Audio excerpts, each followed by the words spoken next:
ഈ സിനിമയിൽ അഭിനയിച്ച ഒരു ചേച്ചി ഭയങ്കരമായിട്ട് വിഷമിച്ച് കരയുന്നത്, സുലേഖ എന്നാണ് ചേച്ചിയുടെ പേര്.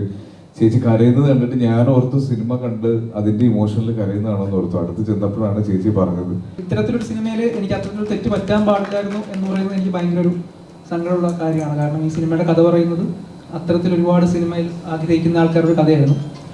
അവസാനമായിട്ട് ഒരു കാര്യം കൂടെ ഞങ്ങൾക്ക് പറയാനുണ്ട്. ഞങ്ങൾ ഇന്ന് സിനിമ കഴിഞ്ഞിറങ്ങി, വനിതവരിൽ നിന്ന് സിനിമ കഴിഞ്ഞിറങ്ങുന്ന സമയത്ത് ഈ സിനിമയിൽ അഭിനയിച്ച ഒരു ചേച്ചി ഭയങ്കരമായിട്ട് വിഷമിച്ച് കരയുന്നത്, സുലേഖ എന്നാണ് ചേച്ചിയുടെ പേര്. ചേച്ചി കരയുന്നത് കണ്ടിട്ട് ഞാൻ ഓർത്തു സിനിമ കണ്ട് അതിന്റെ ഇമോഷനിൽ കരയുന്നതാണെന്ന് ഓർത്തു. അടുത്ത് ചെന്നപ്പോഴാണ് ചേച്ചി പറഞ്ഞത്. ചേച്ചി ഒരു 2 ഷോട്ടുള്ളൊരു സീനിൽ അഭിനയിച്ചിരുന്നു. പക്ഷെ നമ്മൾ പല സമയത്തും സിനിമ ഷൂട്ട് ചെയ്ത് അത്രയും നമുക്ക് ഫൈനൽ എഡിറ്റിലേക്ക് കൊണ്ടുവരാൻ പറ്റില്ല. അപ്പൊ ചേച്ചി അഭിനയിച്ച സീക്വൻസ് എഡിറ്റിൽ പോയി.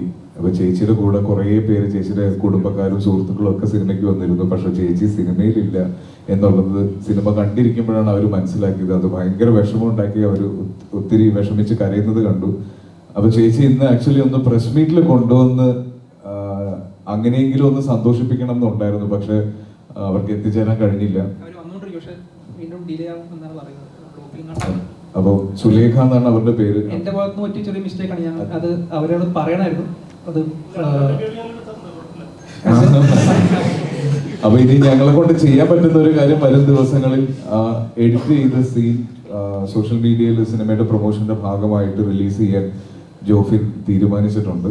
അത് തീർച്ചയായിട്ടും ഇത്തരത്തിലൊരു സിനിമയിൽ എനിക്ക് അത്തരത്തിലൊരു തെറ്റ് പറ്റാൻ പാടില്ലായിരുന്നു എന്ന് പറയുന്നത് എനിക്ക് ഭയങ്കര ഒരു സങ്കടമുള്ള കാര്യമാണ്. കാരണം ഈ സിനിമയുടെ കഥ പറയുന്നത് അത്തരത്തിൽ ഒരുപാട് സിനിമയിൽ ആഗ്രഹിക്കുന്ന ആൾക്കാരുടെ കഥയായിരുന്നു. പക്ഷെ അത് എനിക്ക് അവരെ അത് അറിയിക്കാൻ പറ്റിയില്ല. ഞാൻ അത് വിട്ടുപോയി. അത് ലാസ്റ്റ് മിനിറ്റിൽ ഒരു ട്രിമ്മിൽ വന്ന സമയത്ത് ട്രിം ചെയ്ത് പോയതാണ്. അവരാണെങ്കിൽ കുറേ ആൾക്കാരുമായിട്ട് വന്ന് ഭയങ്കര ഇമോഷണലായിട്ടത് എനിക്ക് ഈ സിനിമ കഴിഞ്ഞ് ഇറങ്ങിയപ്പോൾ ഞാൻ കുറച്ച് എനിക്കും ഭയങ്കര ആ സിനിമയുടെ കേട്ടിട്ടുള്ള അഭിപ്രായങ്ങൾ എൻജോയ് ചെയ്യാൻ പറ്റാത്ത രീതിയിൽ എനിക്കത് വിഷമമായി പോയി. അപ്പോൾ അത് ചേച്ചി ഇപ്പോൾ വരണമെന്ന് വിചാരിച്ചു, പക്ഷേ എത്തിയിട്ടില്ല. അപ്പോൾ ചേച്ചിയുടെ പേര് സുലേഖ എന്നാണ്. അപ്പോൾ അത് ഉടനെ തന്നെ ആ ചേച്ചിക്ക് മികച്ചൊരു വേഷം, അതെ, ചേച്ചിയെ കൊണ്ട് പറ്റുന്ന രീതിയിലുള്ള ഒരു വേഷം ഞങ്ങൾ ആരെങ്കിലും അഭിനയിക്കുന്ന ഒരു സിനിമയിൽ, ഞങ്ങളെ കൊണ്ട് പറ്റുന്ന ഒരു സിനിമയിൽ കൊടുക്കുന്നതായിരിക്കും. അത് ആ ചേച്ചിക്ക് അങ്ങനെയെങ്കിലും സന്തോഷമാവാൻ അത് ഞങ്ങൾ